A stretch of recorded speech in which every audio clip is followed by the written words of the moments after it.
My grandson took me aside, his childish eyes filled with horror, and whispered, "Grandpa, I've learned something terrible about my parents." What he told me shattered my whole world. I immediately called 911, my heart pounding with shock. 25 minutes later, the police arrived and arrested my son. Before we continue, please subscribe to the channel and let us know where you are listening in the comments. The door exploded open.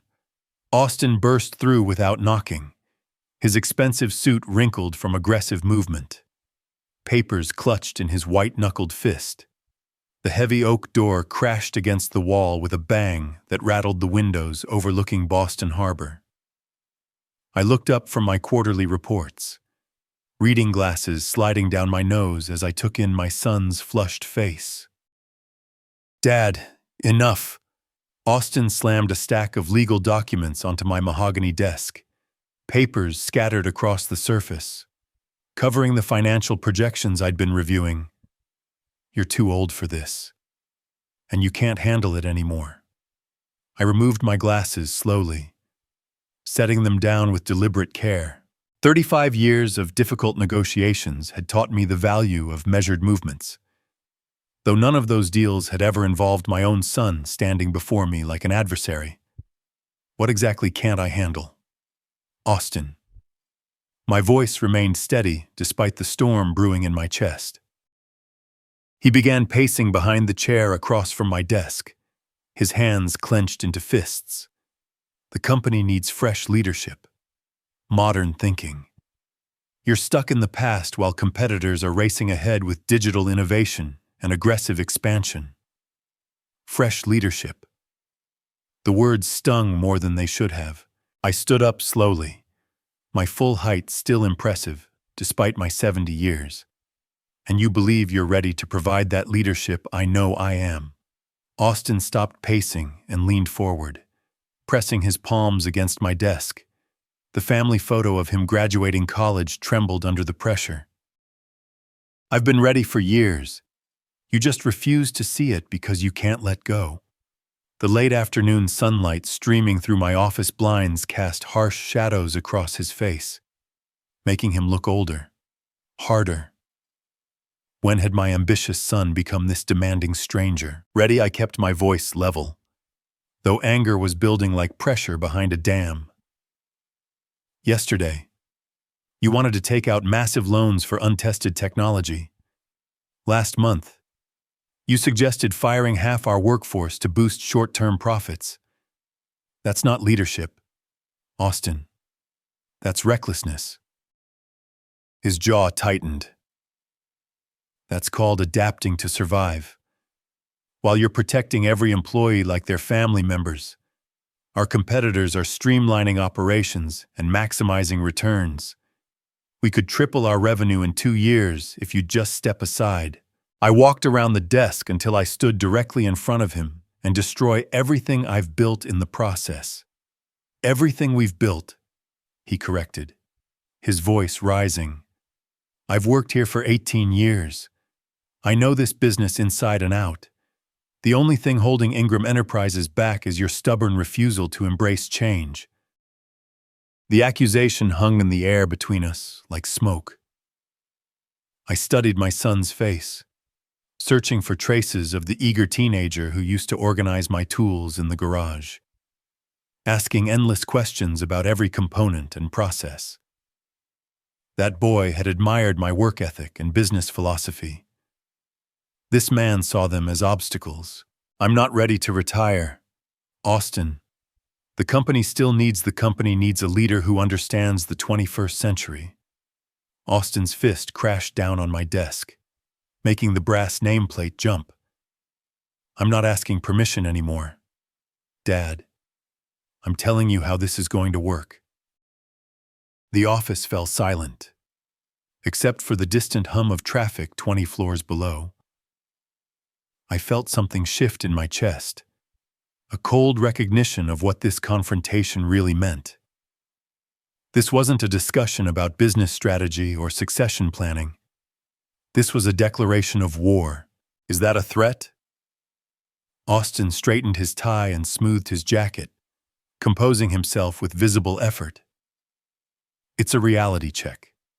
You can make this transition graceful, or I can make it happen another way. But it's going to happen. He turned toward the door, then paused with his hand on the handle. Think about it, Dad.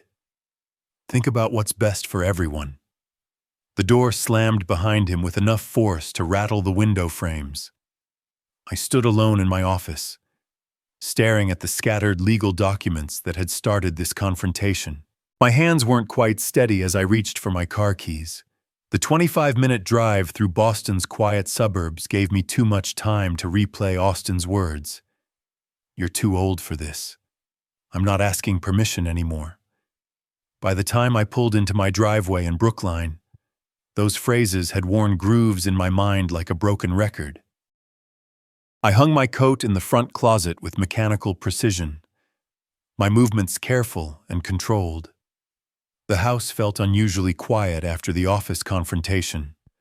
No television chatter, no phone calls, just the steady tick of the grandfather clock in the hallway. I poured 2 fingers of whiskey from the bar cart in my study, noting how my hands trembled slightly as I lifted the crystal decanter.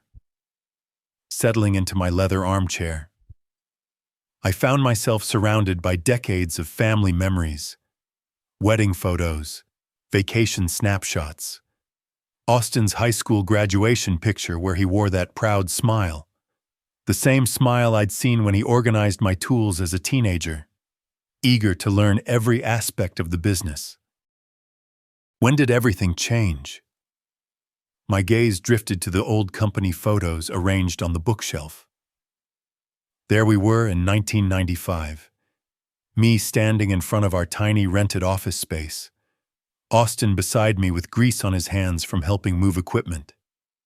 He'd been 24 then, fresh out of college, but willing to start from the bottom. We'd work side by side until midnight, planning expansion strategies and celebrating small victories. I remembered those early sacrifices, missing family dinners because a client needed immediate attention, working 70-hour weeks to secure contracts that would keep us afloat, taking financial risks that kept me awake at night. Knowing that failure would mean losing everything I'd promised my family, from that garage startup to 300 employees, from $25,000 in annual revenue to $25 million. Every milestone had been earned through careful planning, relationship building, and steady growth, not the aggressive tactics Austin favored, but methodical progress that built lasting foundations. Maybe that's the problem. Maybe I made it too easy for him. Austin had never experienced the uncertainty of those early years. He'd joined the company when success was already established, when paychecks were guaranteed and expansion was inevitable. He'd inherited confidence without earning wisdom, ambition without understanding the cost of failure. But was I being fair? Was I holding on to control because the company needed my guidance or because I couldn't imagine my identity without it? The questions circled in my mind like vultures, picking at every decision I'd made in the past 7 years. I reached for my phone and dialed Robert Hayes' number. He'd been my business mentor for 3 decades, a friend who'd witnessed both my successes and mistakes. If anyone could provide objective perspective on this family crisis, it would be Robert. Flynn. Robert's familiar voice carried warmth despite the late hour. Everything all right? Austin and I had a confrontation today. He wants immediate control of the company. I summarized the office scene without revealing how deeply Austin's words had shaken me. Robert was quiet for a moment. Family business transitions are never simple. How do you feel about his readiness, honestly? I think he's skilled, but impatient. He wants to transform everything overnight without understanding the risks involved. I swirled the whiskey in my glass, watching amber liquid catch the lamplight. But maybe I'm just afraid of change. You've always been protective of your people and your principles. That's not a weakness, Flynn.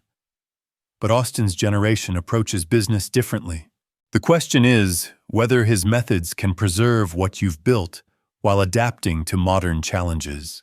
We talked for another 25 minutes exploring scenarios and possibilities.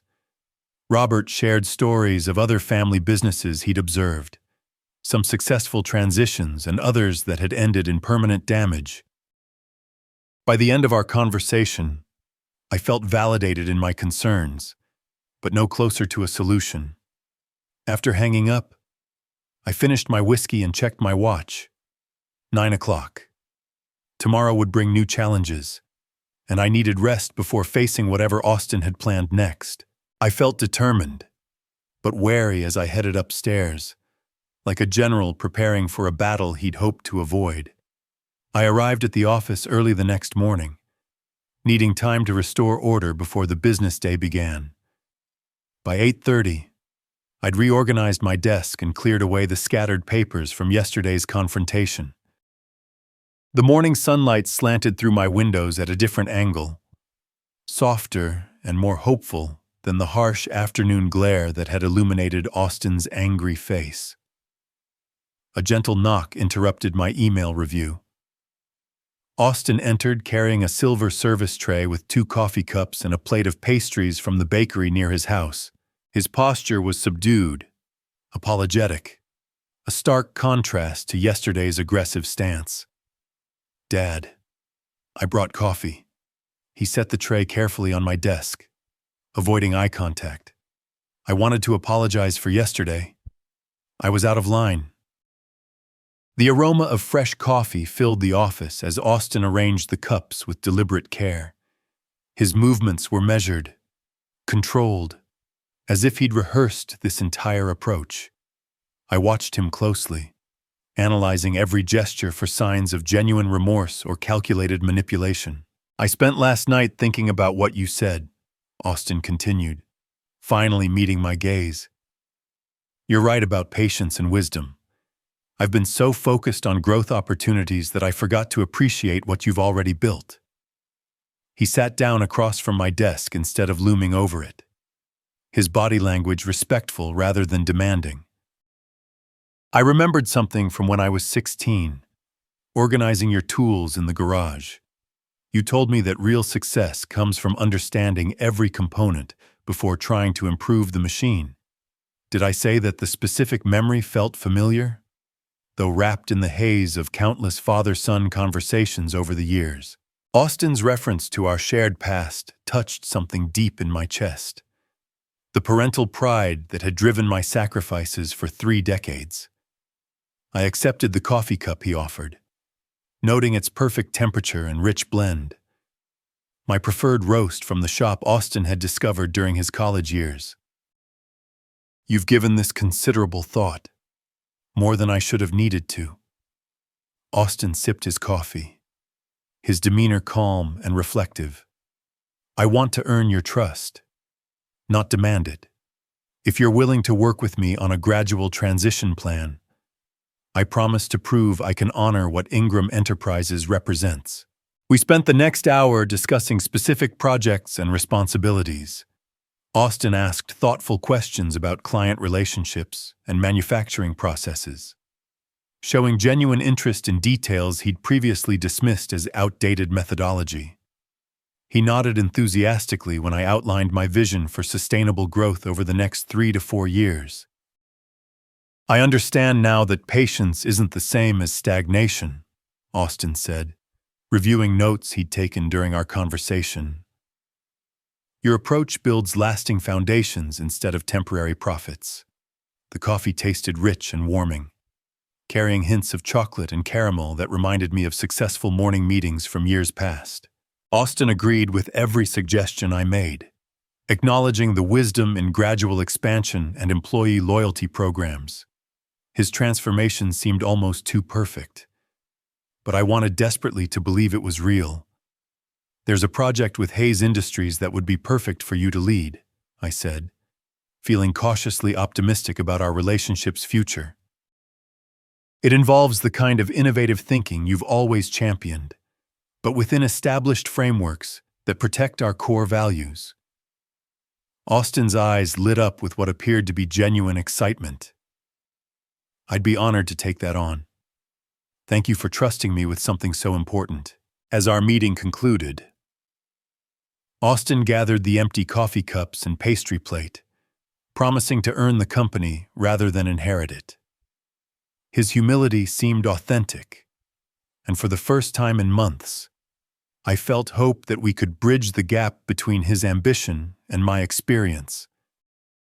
I watched him leave my office carrying the silver tray with the same careful attention he'd shown throughout our conversation. The bitter aftertaste from my coffee lingered slightly, but I dismissed it as normal, probably just the difference between office brewing and professional preparation. For now, I allowed myself to feel optimistic about our family's future. 6 o'clock arrived with the same punctuality I'd maintained for 35 years. I saved the quarterly projection spreadsheet and reached for my coat hanging behind the office door. Standing triggered the first wave, a sudden dizziness that sent me grabbing for the desk edge as papers scattered to the hardwood floor. This isn't normal fatigue.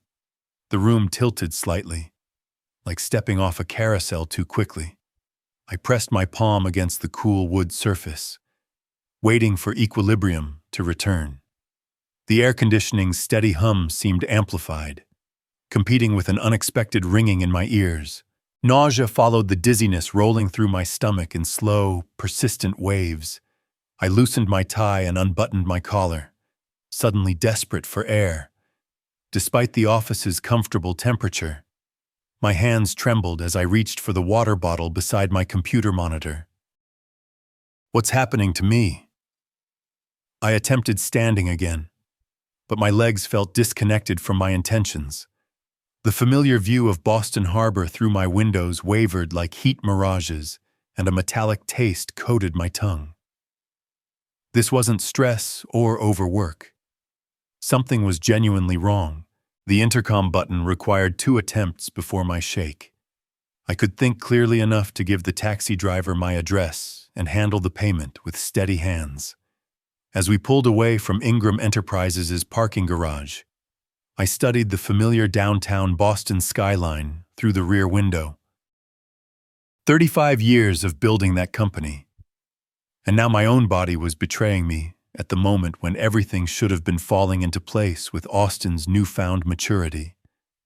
The taxi driver glanced at me through his rearview mirror.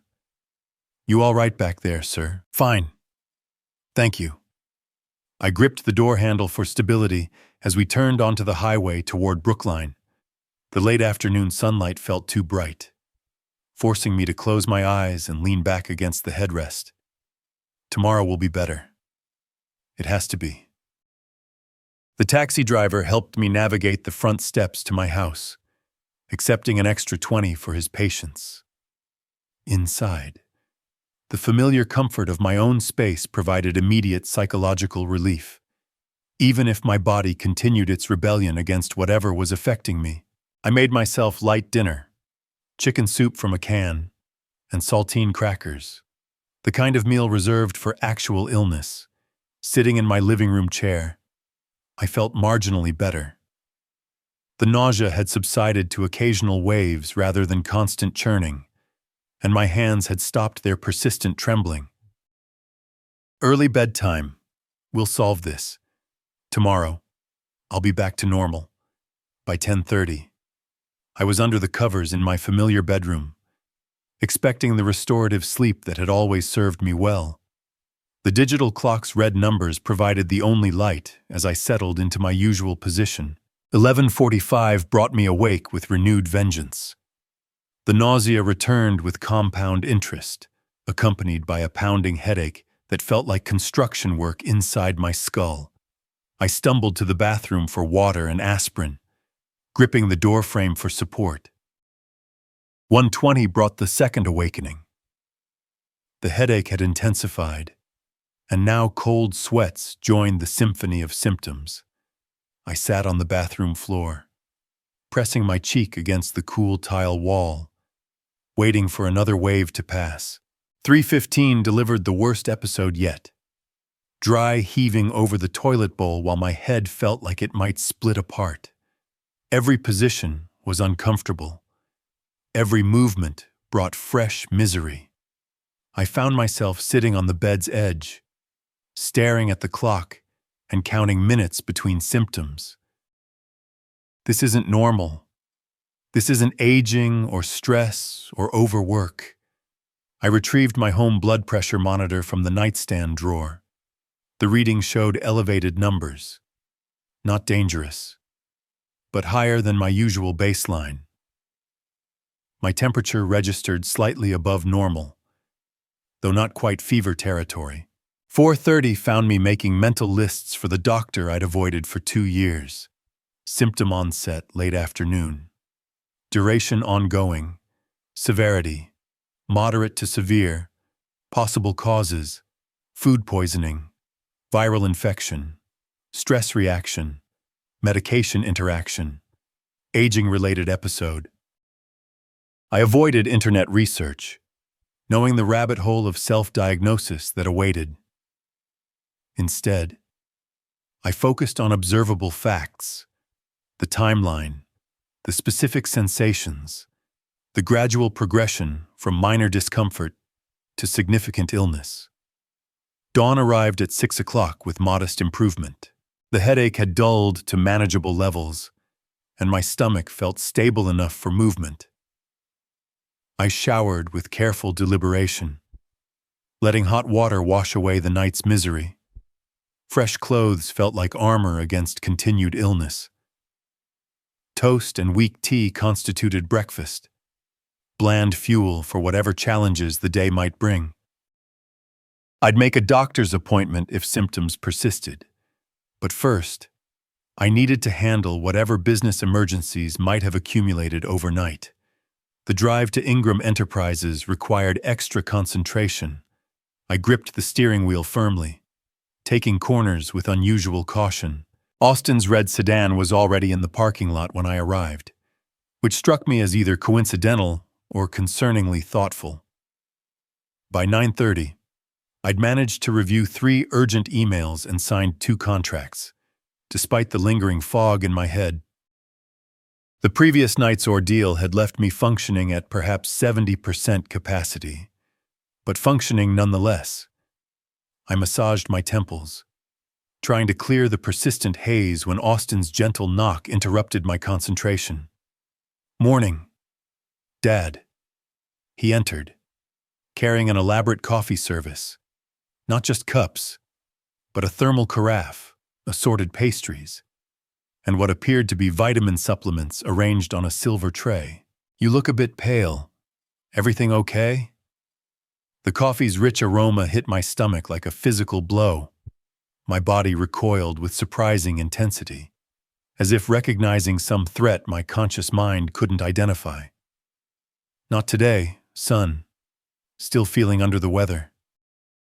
Austin's expression flickered. Disappointment, frustration. The emotion passed too quickly for me to analyze properly, replaced by exaggerated concern that seemed almost theatrical in its intensity. What kind of symptoms? He set the tray down and leaned forward with medical curiosity. "Grace has nursing experience. You know, she might have suggestions if you described what you're experiencing. General malaise, headache, nausea, fatigue." I kept the description minimal, not wanting to appear weak when the company needed strong leadership. "Probably just pushed myself too hard lately. Or maybe you need proper nutrition and family support." Austin's pivot seemed rehearsed, as if he'd prepared multiple conversation paths. "Grace is making her famous healing pot roast tonight. Why don't you join us for dinner? Noah's been asking about Grandpa." The mention of my grandson tugged at exactly the right heartstring. I hadn't seen Noah in 2 weeks, and the boy's enthusiasm always lifted my spirits during difficult periods. Austin seemed to sense the emotional leverage working. "She has these special recipes from her nursing days, foods that actually help recovery instead of just filling your stomach." Austin wrote something on his business card. sliding it across my desk. 6:30. Grace insists that proper family meals cure more ailments than most medications. My logical mind noted the timing was somewhat convenient, inviting the sick relative for home-cooked medicine. But Noah's face appeared in my thoughts, along with Grace's genuine warmth during family gatherings. My isolation last night had been miserable. Company might provide the comfort I needed. That sounds wonderful. Thank you for thinking of me. I pocketed the card with their Newton address. Tell Grace I appreciate her concern. Austin gathered the untouched coffee service with movements that seemed slightly hurried, though his smile remained perfectly calibrated. She'll be thrilled. Noah's been working on a drawing project he wants to show you. I'm looking forward to it.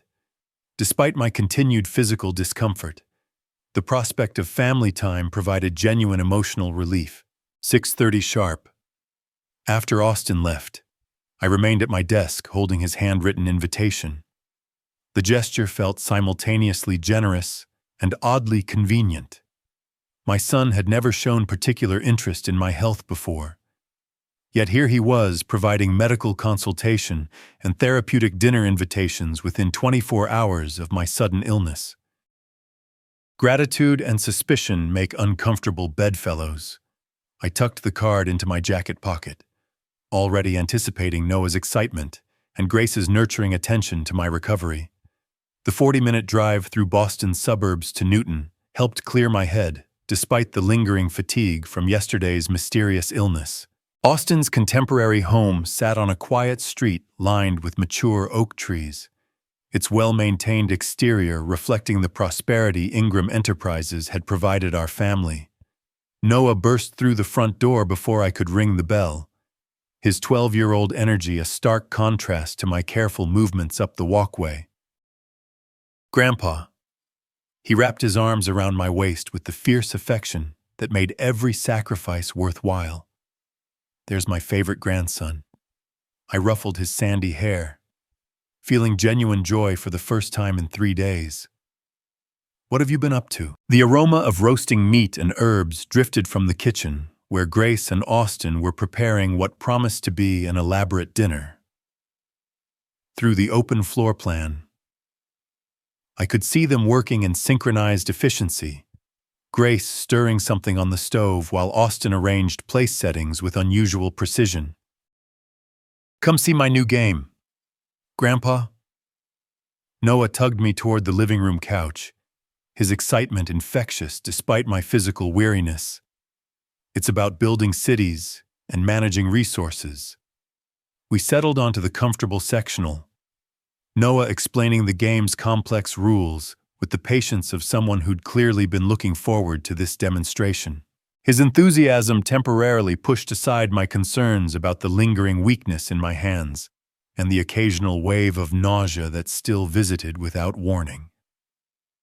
Dinner in 25 minutes. Austin called from the kitchen, his voice carrying forced cheerfulness that seemed slightly strained.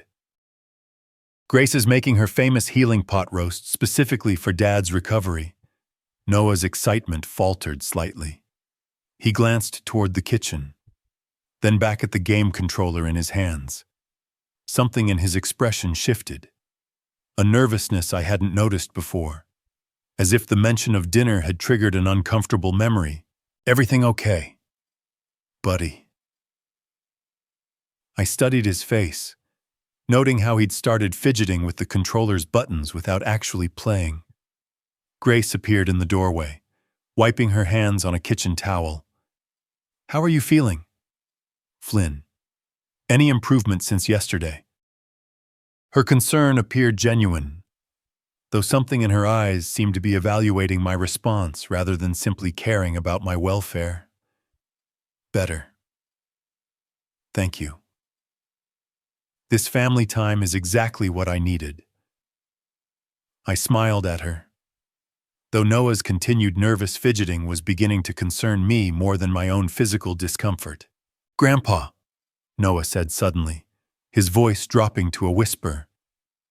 I need to tell you something very important. He set down the controller and turned to face me directly, his young face serious in a way that seemed far too mature for his age. "What is it, son?" I leaned closer, instinctively lowering my voice to match his. Noah glanced toward the kitchen, then back at me. "I heard my parents talking about putting drops in your food. They said it would make you sick, so you'd give them the company." His words came out in a rush, as if he'd been holding them inside for too long. The world stopped. Everything I thought I knew about family loyalty, about Austin's newfound maturity, about Grace's nurturing concern, crumbled in the space between one heartbeat and the next. "What exactly did you hear Mom was mixing something into soup? Dad said it would make you weak so you couldn't run the business anymore." Noah's hands trembled as he spoke. "They're trying to hurt you, Grandpa. I don't want them to hurt you." I took his small hands in mine, feeling their trembling match my own internal earthquake. "You did the right thing telling me. Can you promise me something very important?" He nodded solemnly. "Don't tell your parents we had this conversation. Let me handle this.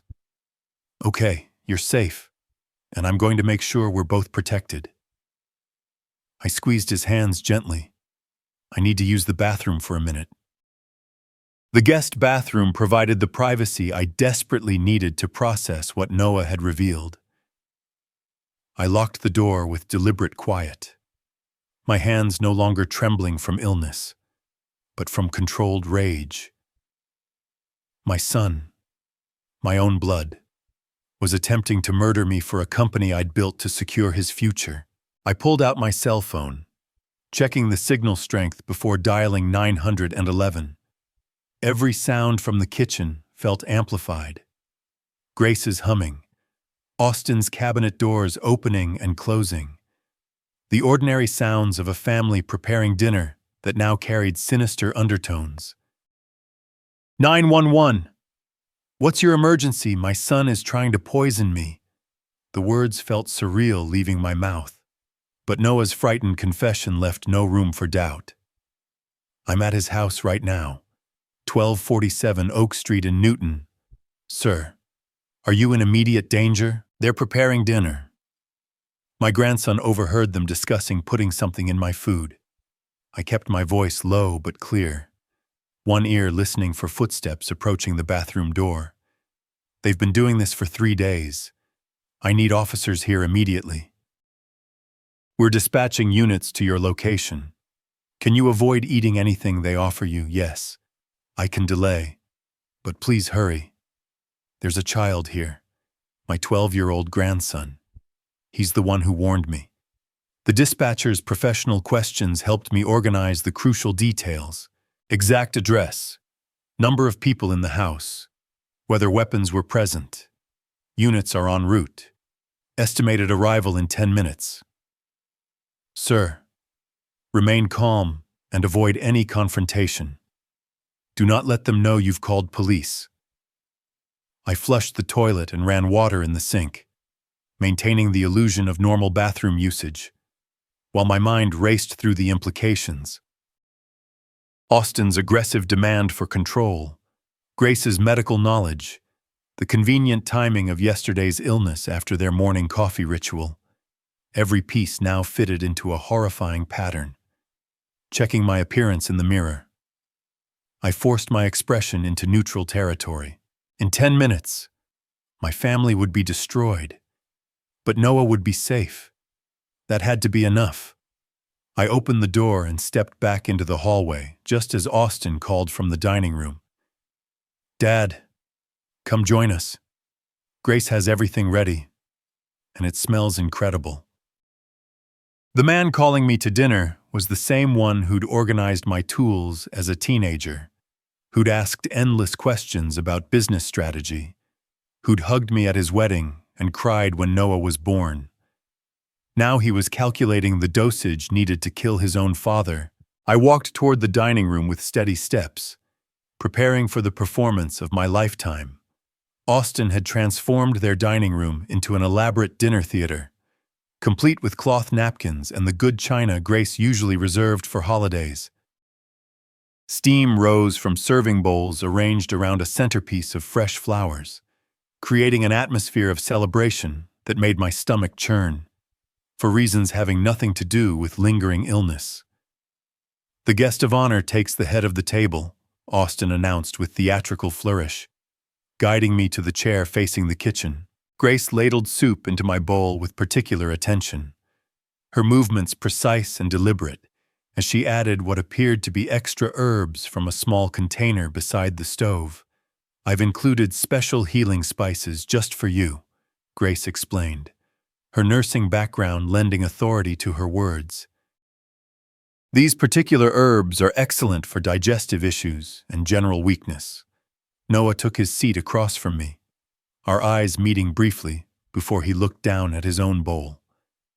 The fear in his young face was barely contained, and I knew he was watching every move his parents made with the same horrified fascination I now felt.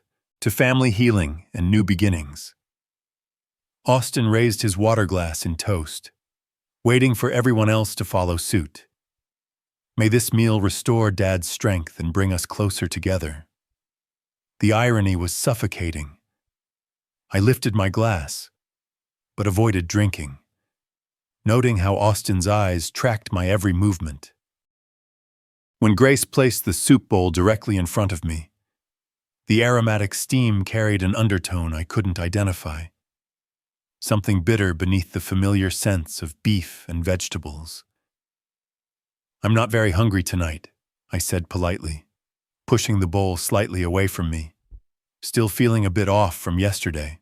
"But you need nourishment to recover properly." Austin's concern sounded genuine until I noticed the slight edge creeping into his voice. "Grace spent hours preparing this specifically for your condition. The soup contains nutrients your body desperately needs," Grace added, moving closer to my chair. "Without proper nutrition, your immune system can't fight whatever's been making you sick." I maintained my polite refusal, but Austin's patience was clearly deteriorating. His jaw tightened when I declined a second time, and I caught him exchanging worried glances with Grace. Their careful plan was unraveling because their victim refused to cooperate. "Dad, you have to eat something." Austin's voice carried a new authority, the tone he'd used during our office confrontation. "You've been sick for 3 days. This soup will help." I said, "I'm not hungry." My response came out firmer than I'd intended, and I saw both Austin and Grace stiffen at my resistance. The sound of car doors slamming outside broke through our increasingly tense standoff. Heavy footsteps approached the front walkway, followed by an authoritative knock that made everyone at the table freeze. "Police, open the door." Austin's face went white. "Who called the police?" His question came out as an accusation, his eyes moving between Grace and me with dawning comprehension. Grace dropped her soup ladle with a clatter that seemed to echo through the suddenly silent house. Noah slipped from his chair and moved closer to me, seeking protection from whatever was about to unfold. The knocking grew more insistent. "This is Newton Police Department. We need to speak with the residents immediately. Austin Ingram, open this door immediately." The commanding voice left no room for negotiation.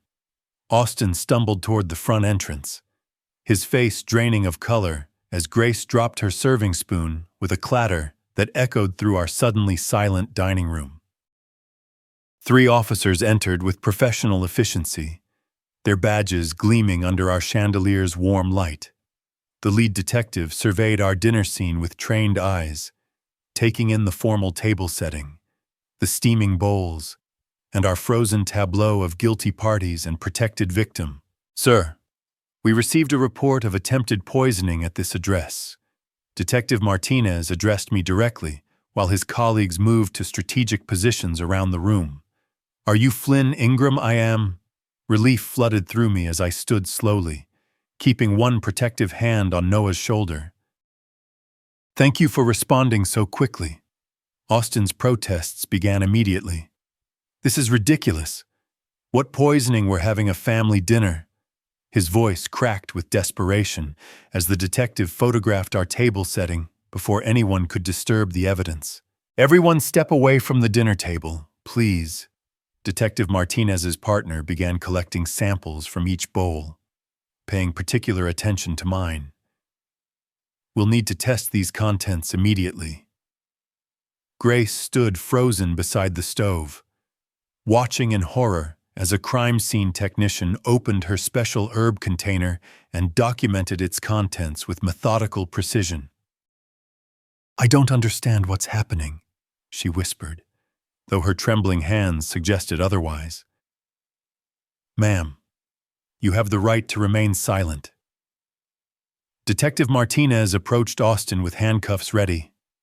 "Anything you say can and will be used against you in a court of law. You have the right to an attorney." "Dad." Austin's eyes found mine across the room as the handcuffs clicked into place. "How could you do this to your own family?" The irony was staggering. "I could ask you the same question, son." Grace's arrest followed within minutes, her nursing background making her equally culpable in their poisoning scheme. Neighbors had gathered on the sidewalk outside, drawn by the police cars and flashing lights that had transformed our quiet suburban street into a crime scene. Noah pressed closer to me as his parents were escorted past us toward the front door. Austin stopped and turned back, his face a mixture of shock and desperate appeal. "Forgive me, Dad. I never meant for it to go this far." "You meant to kill me." "Austin, that's exactly how far you intended it to go." The detective assured me that Noah could remain in my custody, pending formal arrangements. And within an hour, we were driving away from the house that had become a symbol of family betrayal. My grandson fell asleep in the passenger seat before we reached the highway, exhausted by the emotional upheaval that had torn his world apart. 25 minutes later, I carried him into my house in Brookline, tucking him into the guest bedroom that would become his permanent home. The court date card in my jacket pocket represented the next phase of our journey toward justice. 10 days later, the Suffolk County Courthouse felt like a cathedral of justice. As Noah and I climbed its stone steps toward the third-floor courtroom, where Austin and Grace would face the consequences of their choices. My grandson's small hand gripped mine tightly, his courage remarkable for someone so young. "All rise for the Honorable Judge Patricia Williams." The bailiff's voice filled the formal courtroom as families, lawyers, and court personnel rose in unison, across the aisle. Austin and Grace sat with their defense attorneys, both looking diminished by orange jumpsuits and the weight of overwhelming evidence. The state of Massachusetts versus Austin Ingram and Grace Ingram, attempted murder in the first degree. Judge Williams reviewed the charges with grave authority before nodding to the prosecutor. "Counselor, you may present your opening statement." The prosecution methodically presented laboratory reports confirming toxic substances in the soup samples, medical testimony about my symptoms correlating with poisoning timelines, and physical evidence from Austin's kitchen that painted an undeniable picture of premeditated murder. "Mr. Ingram, please state your relationship to the defendants." The prosecutor guided me through my testimony with careful precision. "Austin is my son. Grace is my daughter-in-law." Speaking those words in a courtroom felt surreal, as if I were describing strangers rather than people who had shared 35 years of family dinners and birthday celebrations. "Tell the court what happened on the evening of July 15th. I recounted the dinner invitation, Noah's warning, and the desperate pressure to consume food I now knew was poisoned. My own son tried to murder me for control of my company. If not for my grandson's courage, I would be dead. The defense attorney's cross-examination proved futile against such clear evidence. Mr. Ingram, isn't it possible you misunderstood your grandson's innocent observation? 12-year-old children don't imagine conversations about putting drops in their grandfather's food to make him sick. Noah's testimony came via closed-circuit television to protect him from courtroom trauma. With the victim's advocate beside him, he answered questions with startling clarity. I heard Mom mixing something special for Grandpa. Dad said it would make him too weak to run the company anymore. The jury deliberated for less than 2 hours. Guilty on all counts. Judge Williams' sentencing carried the weight of moral authority. Family relationships are built on trust, love, and protection. You violated those sacred bonds for financial gain. I sentence each defendant to 10 years in state prison. Austin's final words echoed across the courtroom. Dad, forgive me. I lost my way completely. I watched them being escorted away, feeling justice served, but no satisfaction in watching my son disappear behind bars. 5 days after the trial, I sat in my Ingram Enterprises office, reviewing legal documents with a perspective forever changed by family betrayal. The familiar photos of company milestones now carried different meaning. Success meant nothing without people you could trust to share it. My estate attorney spread new paperwork across the mahogany desk, where Austin had once scattered his demands for immediate control.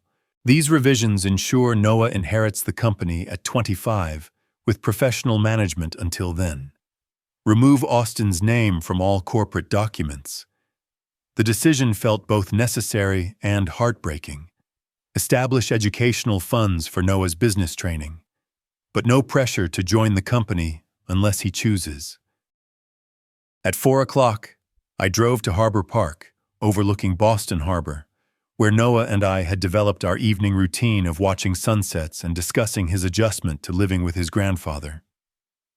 The same harbor view from my office window now provided a peaceful setting for healing conversations. Grandpa, do you think Mom and Dad still love me? Noah's innocent question carried the weight of a child trying to understand adult betrayal. They love you very much. They made terrible choices about money and power, but their love for you was never in question. I kept my arm around his shoulders as we watched boats navigate the distant waters. Sometimes people lose sight of what matters most. We talked about his new school enrollment, weekend activities, and his gradual understanding that living with me wasn't temporary. Noah's resilience amazed me daily. His ability to find joy despite everything that had happened. Will I run the company someday? Only if you want to. You'll have many choices, and I'll support whatever makes you happy. The sunset painted everything golden as we sat together on our favorite bench. The most important thing I can teach you is that real wealth comes from relationships built on trust.